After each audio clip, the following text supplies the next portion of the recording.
Welcome to the Homeschool Together podcast.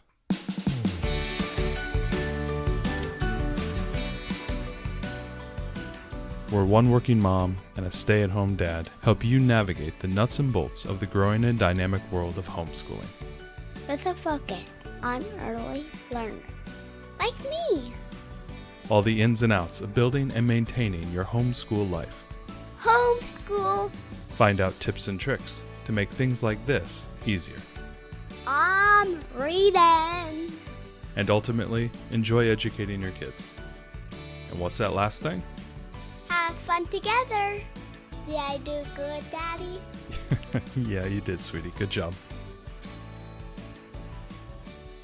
Hello and welcome to Homeschool Together. We're going to be continuing our subscription box micro series or mega series. Yeah, where we've been spending the last 6 months trying out different subscription boxes for everyone. During the pandemic, we spent the green so you can learn. Yeah, no, we don't have a good rhyme for this. No, we don't. No. We've been subscribing to whole lots of different boxes so that we could tell you all about them. We've talked about Kiwi Crate before on the show. We've talked about Yum Box, which we love. Universal Yums. We call it Yum Box in our house. So we've gone through a couple of different kinds. We also talked about the Sago Mini Box before. Today, we're going to talk about the Early Explorers box from Little Passports. And this is specifically for about 3 to 5 year olds. Right. Preschoolers, that type of age. Yeah, they have like 8 different subscription boxes. So we're not talking about all the rest. We're just talking about the Early Explorers box because we have a kinder child. So that's the one that we subscribe to. If you can, head down in the show notes. Take a few minutes. Follow us on all the social medias, the YouTubes, the Facebooks, the Instagrams. And then also if you can head over to iTunes, please leave us a review. It'd be really, really, really good. So the Little Passports. Mm-hmm. You know, I think we did a few months of this. One thing that was really cool that I liked about it came in the box. Kind of like a suitcase. Yeah, the very first month you get a suitcase, and it's kind of it's a you cardboard. You get to bling it out with all the stickers. Yeah, you've got a bunch of stickers, and it's got a cardboard suitcase, and it has a big fold-out world map that's in. You say cardboard, but it's like pretty substantial. It's like no, it's a nice suitcase. Our daughter really enjoyed it. You get a world map that's kind of a large fold-out, and it's on a thicker type of paper. It might be a kind of a plasticky type of. Yeah. It's good. It's a durable paper, and so one of the things that you do. So this one, you're introduced to these 2 kids and their dog that travel around the world. That's kind of they're setting the stage for it, and then every month after that, you're gonna get a box as a different theme. So we got the first month, and then we got a box all about oceans, and another one that was all about food around the world. So in each box, you're gonna get. There's always some sort of a toy keepsake that they can keep and play with, and we'll go over the ones that we got. And then there's a booklet about the subject and a series of kind of trading cards that you would keep, and then some stickers. Some stickers are for your suitcase. Some stickers are for the world map of where items in that box were from. You can stick them on that big world map. And then there's some stickers that you use in the little information book. So that's what you get every month. We did oceans, and that was the toy for that month was a little set of, it's like a wooden fishing game kind of thing where it's a fishing pole, just small, with a string, and there was a ball on the end of it. And then all the sea creatures that you had to catch had kind of a ball-shaped cutout you would have to maneuver the ball into to pick them up. It was good quality. Our daughter wasn't super excited about it. She did it a couple of times. Yeah. We haven't seen her pull it out since. She actually used the little figures, just as little play figures more than anything. Right. I mean, they were wooden, so that was good quality. We appreciated that. For the food one, we received a whole set of felt food, and there was a kind of a menu to make different international dishes. So there was one to make like various types of sushi. And then there were like hamburgers, and crepes, then you can make, I think there was like a kind of a pho dish or something like that. Right. So there was a few things that's gotten a lot of longevity. That's been well loved. Right. We already had a felt food set from Melissa and Doug that we'd gotten the girls for Christmas. Yeah, they put this with it, and our daughter really enjoyed. She opened the menu and said, "Oh, okay, what would you like to order?" And then she followed the pictures in order to be able to use the felt food to create those. And even our young toddler 22-month-old enjoyed playing with the felt food stuff as well. Right. That's still So around. we got it in a bag and we pulled that down. I sat on felt food tonight when we sat down on the couch to watch you will get Clone Wars. You will Clone Wars. Yeah. We're in a big Star Wars phase right now. When you realize that Clone Wars was not a children's show. Right. Not a children's show. Spoilers. Anyway, back to it. You'll find those felt pieces everywhere. No big deal. We got a nice bag. We just keep it all in. Right. They weren't thick felt. These were very thin felt pieces. They weren't the thick felt of like the Melissa and Doug set that we got. Although I wouldn't expect them to be for something like this. But our kids really enjoyed that. The other pieces, the stickers are, they're stickers. Our daughter enjoyed having stickers. The trading cards was kind of a... She didn't really understand that. Yeah, she didn't really get... She's like, oh, it's a card. Says some stuff on the back. And we would explain to her this is what it is. And she wasn't interested in that card. I think they wanted to encourage a card collecting mentality with that. She just wasn't interested any month in the cards. The booklet itself has got some activities which she liked. It has some mazes and things like that, matching pictures, and I think that it also has encouraging you to do some other activities that you would have to get your own supplies to do. I think maybe in the food one there was a recipe in there that we would need to. So the booklet was fairly short. It didn't really give us a lot, just juxtaposed for just a second against something like Kiwi Crate, for example, which had 2 different experiments or things you would build, and then it had a book with another experiment and more background information behind those. Yeah. This book just felt a little light. It was kind of a bunch of quick kids activities and then a suggestion to do something that is on your own completely. She didn't last very long with any of the books. I mean, she did the mazes and things, and that was kind of all. I don't know if it was like kind of outside of her target range. I don't think so. I don't think that a younger child would be able to do some of the activities that were there. And she's at the upper end of this, right? At being at 5. It says on their website this is ages 3 to 5. And we're doing an around the world exploration, and she loves being read to and things. This just didn't really grab her. No. I think that if this subscription were, I don't know, maybe $15 a month or maybe less, I might consider that, it's worth it for that. This is $25 a month, which is close to... Yeah, I think a little pricey for that. It's close to the price we pay for Kiwi Crate. And I feel like if we juxtapose if we put them together and compare the education to cost ratio, it just doesn't come out as high for me as I would like for it to. Yeah, I think I agree with you on that one. I don't know if it's necessarily our kid is not into it. I mean, it's well worth a try. Obviously, if you're trying out different boxes and you want to see if something like connects and resonates with your kid, it's well worth trying it and seeing if it's something that your kid likes. I just don't know if that's her, our daughter's thing. And I just don't know if it like connected with her as much as maybe with another kid who might be more interested in travel and worldly things and looking at maps. Yeah, but our daughter is very interested in those things. We're doing our around the world study right now. She's incredibly interested in maps. She's very interested, the oceans one. She's very interested in books about the ocean and learning about things. I felt like this was thin. It felt to me that they put most of the money and the substance into whatever toy was included, right? Yeah. Like the fishing game for the ocean, that was wooden and had a wooden fishing pole and everything. And that's, nice quality, you could see that's where the cost went. Yeah. And I think that because the cost went there, the rest of the box suffers in being rather thin. For $25 a month, the second 2 came in thin envelopes. They didn't actually come in boxes. So the first one was a box because it has the suitcase, but the other ones came in envelopes. And I just felt like it was, she opened both of them and it was a little bit lackluster, which was disappointing for her. I know she was excited about it. She loves pulling out the map. She liked putting the stickers on the map, but she was wanting more. And the felt food, I think, was a really good idea because it had a lot of play and had a lot of repeatable play. And it just felt more substantial because there were a lot of pieces. So the boxes that we got were kind of hit and miss. Obviously the felt foods were a huge hit with her. Like I mean, there's no joke. She's played with it multiple times and has had a long longevity in our house. So it was very hit or very miss. Right. And we could just have haven't- definitely bought yeah. those felt foods though. Yeah. The Melissa and Doug felt food set we bought It was was like $12 or something. no, I think it was like $20. So it was less than the subscription box, had much more and higher quality things. I think we bought like a felt food sandwich set. We'll Yes. link it in the show notes because it's really cute. And our children absolutely adore it.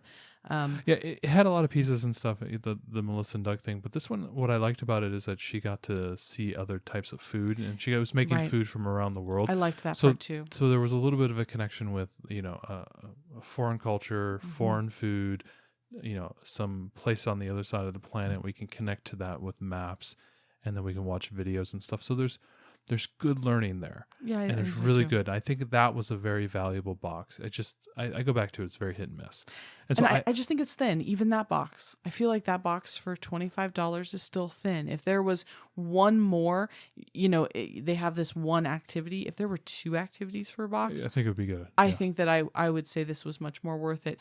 But it's one of those that, that has had longevity, but there wasn't enough initially in the box, I think. So I think we're leaning towards not a recommendation on I this don't think I box. would. And, this might be one of the first times we don't recommend something, but it's, we just want to be able to share our opinion, be truthful. But we do want to stress this is the early learners, Early explorers. version of this box. There are bigger boxes that for older kids. Right. So if you have a little bit of an older student, it may be worth trying 1 month and seeing if it's something that connects with them, and seeing Right. if there's more activities there that maybe resonate with your child. Absolutely worth looking.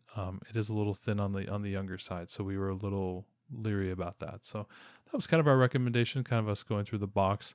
I think Ariel will post some pictures on Facebook and on Instagram, and you can kind of see what it looks like, the box and like the briefcase that it came in and everything like that. And you can kind of see what we're talking about there. Let's end this the way we always do. It's something that we're into this week. So what are we into, Ariel? So I have been shopping the Target and Amazon buy two get one free sales. Every time they come up, there's actually one that's going on now. And she always posts it By in the the Facebook time- group. I always tell everybody on Facebook, so join our group if you want to get those sales. By the time this airs, it'll already be over. But one of the things I was able to pick up at the last sale was a series of books that are going to be used for the Torchlight Level 1 curriculum, because we had checked it out from the library before and noticed it was really good. And it's a child... The fairy books? No. No, we're not doing the fairy No, books. we're not doing the Rainbow Fairies. Those are not recommended by Torchlight. Rainbow 150 Oh books. my gosh, those are so bad. Anyway, go ahead. So, Sorry to interrupt. we digress. So this is a child in time and a street in time, and I just bought a city in time. This actually today I didn't tell you, but anyways, so I don't make any money. that's right. That's right. I'm the breadwinner. You're bringing home the bacon So while you're at home. I just wanted to talk a little bit about this book, A Child in Time.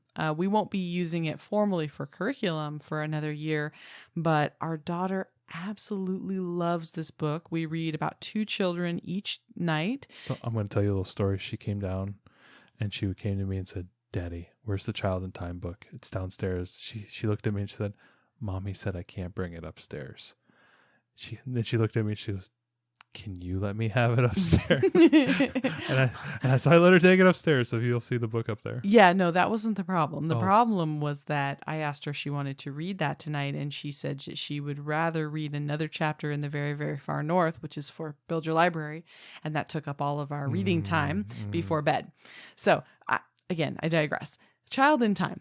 The great thing about this book is each page is a 2-page spread. It's gorgeous. First of all, it has a large picture of a child. It starts from the Neanderthal or prehistoric period and then moves all the way to modern times. And it shows children from all around the world. So it shows a picture of them with some call outs for their clothing, the different, things that they would wear, or each one of them has different it shows when different children had jobs and things as they were younger. They were apprenticed or, whatever they did. In Sparta, the boy who's training to be a Spartan warrior, that kind of thing. So it's got that. It has some little extra pictures that talks about their country or the time frame and important events, different interesting pieces. It kind of highlights some interesting things that go with that. Then behind the child, it has a whole city or like a street scene that would be appropriate during that time where they lived. And it points out all the different pieces of what's going on the street. So it gives more context. And then on the very bottom of the page, it has a timeline from the beginning of that civilization kind of to the decline. And most of the time it's a rise and fall type situation. When it's not, they focus on an era of it. Like when it was China, they just focused on a certain dynasty for that particular time. So I love it because every page is so rich. Even at 5 years old, she has so much to look at. She's got the child that she's connecting with, all these other bits of information. She loves looking at the street scene. And then we go through the timeline and I read the events and then I try to explain them to her. And this has been kind of fun because it's difficult, she's 5, but she really wants to know the information. So how do you take it and make it something that she can digest? Mm-hmm. It's broken up by periods, and every few pages in the period, there'll be like a special 2-page spread about a real person or about a time there. So there's a whole 2-page spread about the Protestant Reformation, and she wanted me to completely explain it to her. And so I had to 5-year-old eyes the Protestant Reformation, and she, on her level, she understood. Mm-hmm. For what I had explained, she understood enough to have been kind of exposed, and then we moved on. But there's been some trying times with that, so I won't lie about that part of it. But I'm glad that we got the book early because I feel like she's getting this look at it now, and then when we finish, we're going to go through the street through time and the city, and she's getting exposed to all of this, and she absolutely loves to read about these kids. So every night we do 2 children.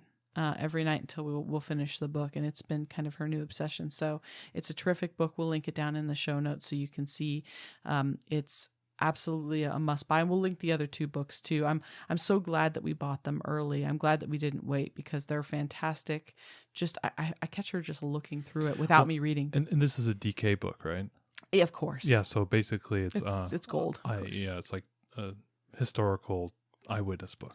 Right. Yeah. It basically is a historical eyewitness book. You're right. And I do love the eyewitness books. I have heard that there's a spread in here about Pocahontas that it's not like incredibly accurate, that spread. Most of the children are fictional. So we haven't had that problem. I haven't noticed anything that particularly made me say it wasn't appropriate. Or correct. I love that it's all around the world. It talks about children on every continent and doesn't just restrict everything to Western societies. I think it's great. And just for the level of exposure. And it focuses on children, and that's kind of the cool thing that we know our daughter connects with. She does. She identifies She loves seeing other kids. And we're, right now with the Build Your Library Torchlight thing, we're doing the A School Like Mine, A Child Like Mine. We have 2 versions of A Child Like Mine. Right, because I bought the... It's A Child Like Mine, right? A Child Like Me. Children Just Like Me. Children Just Like Me. Yeah, we had it originally from 1995, and then they came out with a newer version. So we have them both, which is kind of fun because you get to see how life changed in that country over the last 20 years, which was kind of cool. You can see a little bit of a modernization of the language. From one book to the next too. It's an interesting study. We just had the old books. We kept it. And then I added in A School Like Mine. And then we're doing the celebration one too. Yeah. Children Just Like Me Celebrations, which are a couple of books I found at Thrift actually. And these are all from the DK Eyewitness inspired type of books. Right. So just like the Children in Time, the celebrations, the School Like Mine, they're all in that same milieu of being the big white books with the big pictures, and then they're showing the kids and the pictures. I know we're doing Canada right now. We're covering a lot of I think Inuit kids who live a lot of First Nations. A lot of First Nations stuff, and she's been really enjoying that. There was this one kid who lived on Baffin Island, and we zoomed in on Baffin Island on his town on Google Maps, and lo and behold, there's a street view in his town, and we were like street stalking the house that we saw in the book. We were trying to find the house and stuff. Such a weird time. I mean, it's like I think it goes back to that the homeschooling in the modern times is can get very, very weird. It's like, hey, let's go to this kid's town and go to Street View and walk down the street. Well, it was fun because you got to walk down just a random street, and she saw how much snow there was there and how the roads weren't paved and just different things about this area. I think it's great to make those connections. I mean, certainly don't house stalk this person. I mean, although these books are very old. I say those words, but you know what I mean. We were able to go down into the street, like we were walking down the street to go hang out with our friend. Right. And she's like, oh, what are those things? Well, those are snowmobiles. Right. Everyone has a snowmobile outside and their house. Their house is a lot taller because there's a lot of snow. And so, okay, I'm going to butcher the name of the town, but it's no, that's not. It's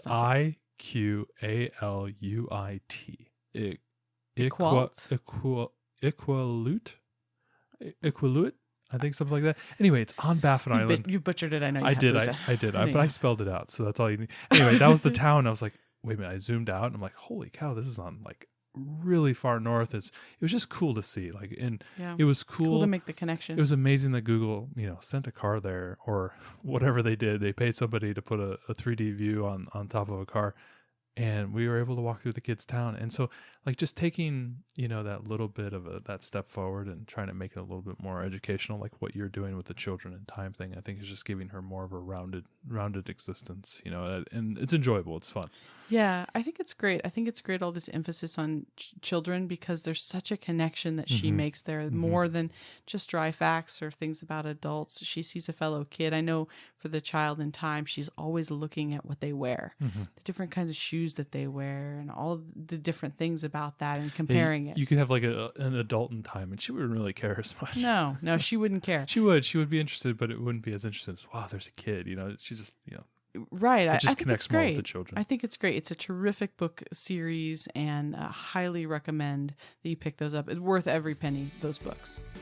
Thanks so much for joining us today and making us a part of your homeschool journey. Please engage with us on social media. Join our Homeschool Together podcast group on Facebook and find us at Homeschool Together Podcast on Instagram. We'd love to hear your feedback, questions, and recommendations. Until next time. Happy homeschooling!